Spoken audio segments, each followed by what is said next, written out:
Netgear has launched a new product in its Arlo Security Light home security product line. As its name suggests, this Arlo product is designed to illuminate potential outdoor threats, working wirelessly and with the manufacturer's existing security cameras.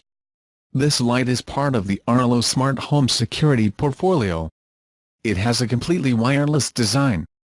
The Arlo Security Light is weather-resistant and is designed for outdoor use, such as on the side of a house or garage.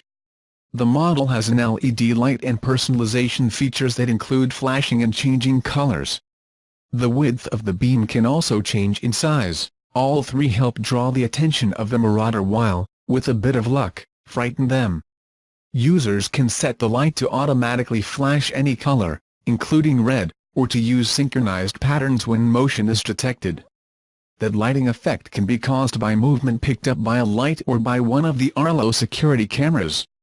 In this way, the security light doubles as a visual warning that draws everyone's attention to the possible presence of an unwanted person.